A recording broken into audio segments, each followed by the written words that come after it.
Another day in paradise, they say, man. It's another day in paradise. Blog 15, blog 16. The numbers keep going. It's getting to be so much I have to start putting numbers. It's easier for me to say, the situation room blog. It's another week in paradise, people. The more you live, the more you learn. Extreme to extreme. Complication to no solution. That's the way we are operating. Complication? Yes. This new bill to bring powers of the soldiers to have that right to be able to incarcerate, lock up, so to speak. Precept, they call it, has met its day of judgment. 6 of the independent senators have already said no. I listened to the Attorney General in a lukewarm sort of arrangement trying to pacify the situation by letting people believe that this was intended for a good purpose. Maybe it is, and maybe I am wrong. And then I heard Fazal Karim trying to put, as they will say, the proverbial chicken on my back instead of on the right back. The right back mean the non-solving of the crime problem. So where are we? We're at a stage where everything is going to stay the same way it is. During this week, somebody called talking about incidents of 1973 in which the soldiers were put to work with the police, and that is what started this police-soldier patrol or enforcement. And where are we today? Yes, there seems to have some signs. I think maybe Jack Warner did start making a dent by bringing down the criminal deviant. But then last night, Thursday night, 10 p.m., at an intersection, one person known in the country for his promotional skills and of course marketing of the arts, a legend in his own right, radio personality stroke owner, Chinese laundry, is shot at and severely wounded because of some grudge I'm hearing. So on the one hand, the death rate or the murders have come down, but on the other hand, some of the people whom should really be profiled as being supporters of the arts movement, of the system forward, an attack is leveled on that person. And as if though that wasn't enough, just at the same time that is happening, a political person coming up under the rank and file who held a very substantive position, gave it up because of issues that might have destroyed him, comes to the table and shares a lot of information with the population about the authentication of the Center of Excellence and how it was structured and how it ended up being a part of his responsibility. People, as he would have put it, are short-minded. Caribbean football in this part of the world, Caribbean football, has a lot to reward this man for.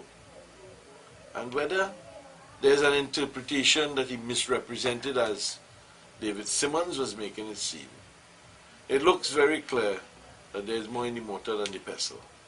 And we'll have to wait to see what's going to transpire now. The news is out. Mr. Warner says as of midnight tonight, May the 26th, that's it for him. He's no longer going to be representing the people of Shogunas West. It looks as if though he's planning an independent onslaught. And one may not be able to dispute that. Especially when he spoke about the documents being presented to the Prime Minister. The said documents that he showed at his meeting with his constituents last night, Thursday.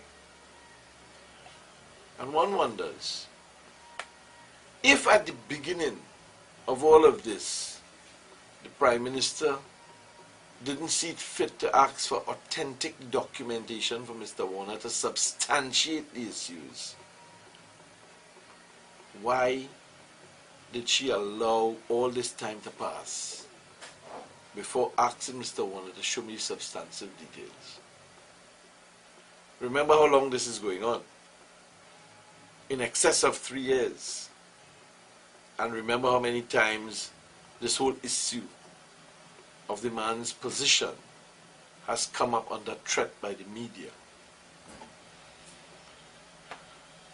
I am worried whether there is more in the mortar than the pestle. But then again, only Jack Warner knows that. What I know is that if as a society we continue to just take the action without making sure we have this supportive information, whether in private capacity, public capacity, or individual capacity, we will definitely cause a tsunami of problems ourselves. Those of you who listen and follow my program on 104.7 Mo FM, Mondays through Thursdays, you would know that I had pointed out and advocated quite a number of the things that Mr. Warner had brought into the public domain last night, including and not limited to the fact that I asked how come FIFA did not have legal representation in the land matter. And any one of you who operate or bought or sold land know very well that in order for you to buy it or to sell it, a legal luminary is one prerequisite in making sure that the deal goes the right way. Dot the I's, cross the T's. We are heading for some turbulent times, and the fallout has just begun. Will this call for elections tomorrow, in 6 months, or will it just ride the wave and happen in the time that it is supposed to happen, which is 2015? I really can't make a pronouncement on it. What I could say is that what Jack Warner has done is really shown to politicians in this country that if you are in a position where you are dissatisfied, you do not necessarily have to toe the party line. And that is the best piece of education that could be laid upon the 41 members of Parliament, including Patrick Manning, who knows for sure he will not be able to return to the chamber and should have done the honorable thing.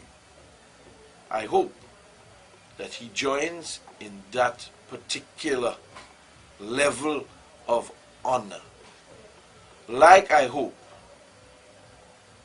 the former Minister of Justice, Herbert Vonley, does the same. Do not sit down in the comfort zone without making sure that you set precedent for population and the people at large to follow. We have many incompetent people at many levels, but they do not have either the testicular or breasticular fortitude to do what is right. I had sort of predicted that he would, and I'm happy that he did,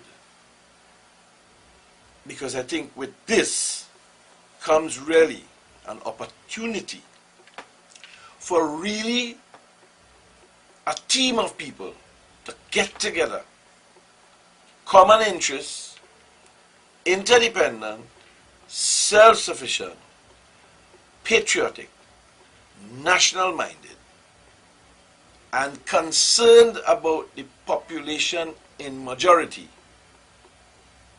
to field a team to go to serve the nation the next time an election is called. Trust me, the PNM under Keith Rowley can and will never be able to make Trinidad and Tobago nice. And the People's Partnership will at this time not have the confidence at the levels that they were there before that will allow them to possibly have a second term if another force comes to the table. It is clear that the Trinbagonian wants another option. They just haven't seen it yet. That's it for me for this week. Thank all of you for viewing and following the blog, and I look forward to next week. Because as you know, this week, no post-cabinet, no post-cabinet, no post-cabinet. It looks as if the post-cabinet is starting to work as a constipated person and might even have to get some, what they used to use long time, Sene. They need some Sene in the Parliament and in the Senate. See you next week. Do take care, and remember, the rainy season has started, and that means the roads are wet. So don't be stupid and speed. Slow down. Save a life. And preserve yours for your family. See you next week. Bye.